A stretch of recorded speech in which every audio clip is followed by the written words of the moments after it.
David B. Liroff, in recognition of your decades of wise counsel, committed service, and extraordinary contribution to the enterprise of public broadcasting. With appreciation, your friends and admirers at WGBH.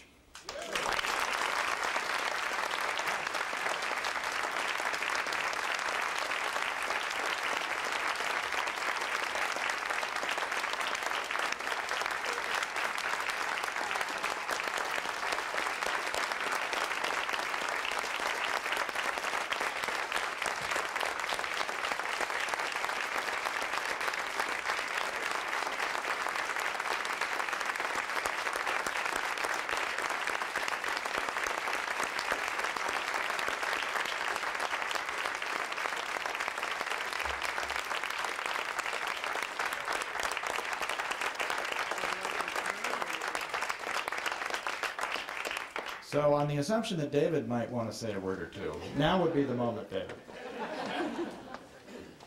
Sorry. Thank you, everyone. The only thing I can say is how delighted I am to see you all here, because I feel the same way about you. Especially folks I haven't seen in some years. Jean said that as long as I started by saying I couldn't have done any of this without her, I can say anything I want. I couldn't have done any of this without my wife, Jean. So, thank you.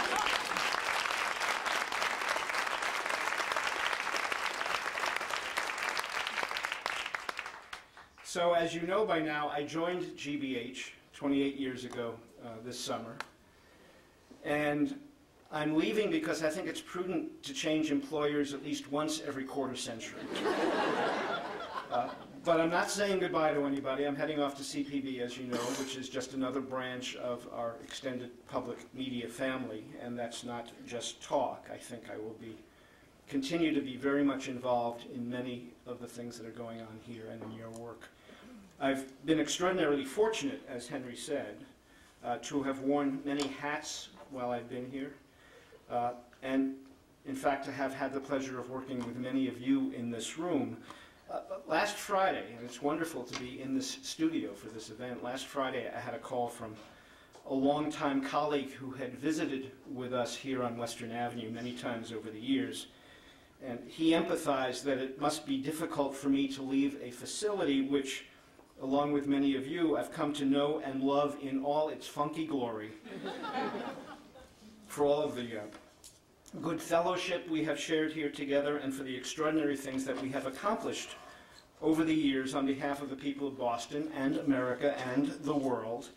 And I said, yeah, I know it is tough to leave, but Henry and John are trying to make it easier on me. As soon as I step out the door, they've agreed that most of these buildings will be demolished.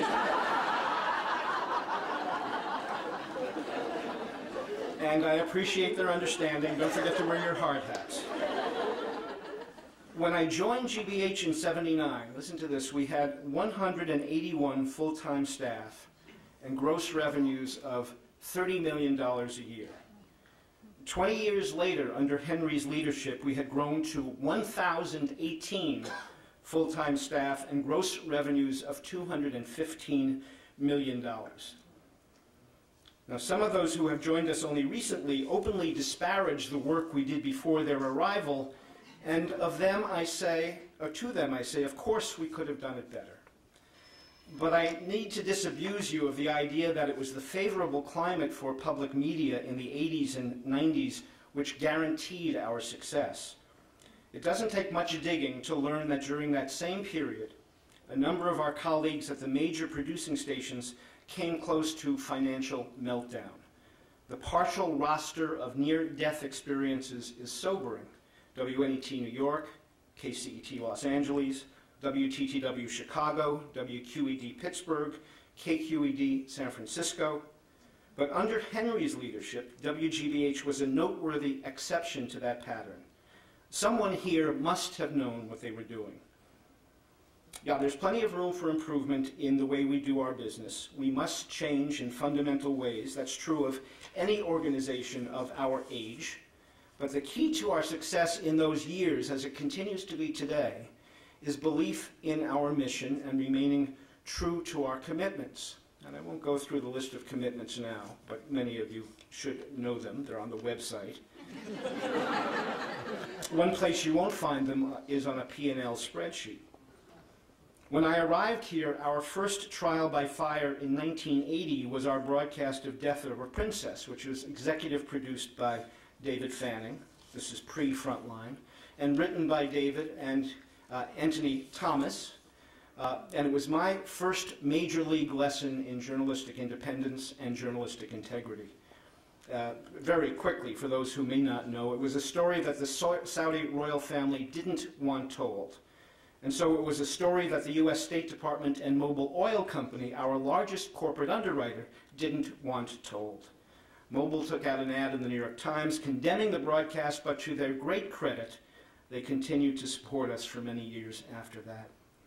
And then just about 10 years later, in the summer of 1990, an exhibit of the work of photographer Robert Mapplethorpe opened at the ICA. It was labeled by some as pornography. And as a result of a showing earlier in the year in Cincinnati, the Contemporary Arts Center there and its director had been indicted on obscenity charges.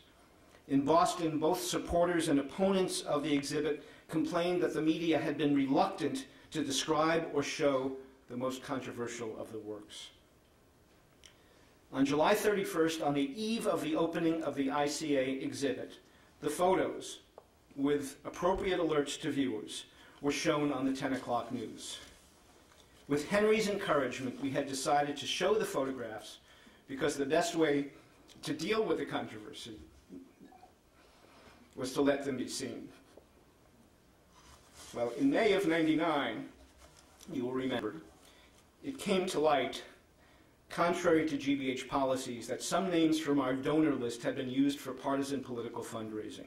The resulting scandal had national repercussions.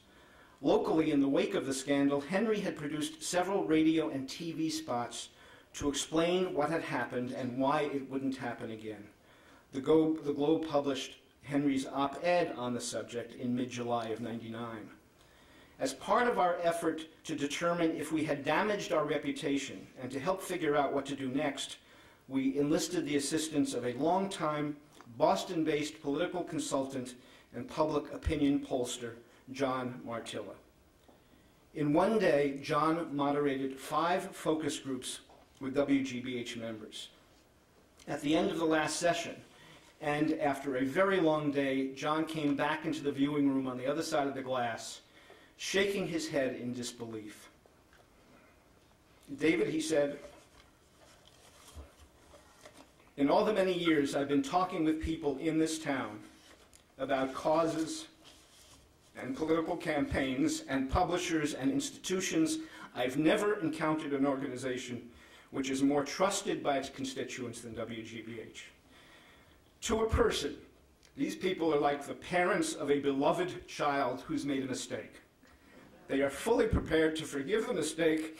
In fact, that's what they prefer to do, but every time you try to explain how it happened, to spin the story, you remind them how disappointed and angry they were when they heard about it. So let it go. They believe you when you say it won't happen again." The spots were pulled. In the following months, our donor list policies and procedures were thoroughly reviewed, making it far less likely that our actions, deliberate or inadvertent, will ever betray that trust again. Now, we've had comparable opportunities more recently to be proud of being true to the WGBH mission when we championed the broadcast of what became known as the Two Mommies episode of Postcards from Buster. Matter of fact, I sent copies of a biology text to several of my colleagues around the system when they refused to let their stations broadcast this sweet little program. The name of the textbook was Sex Lives of Animals Without Backbones.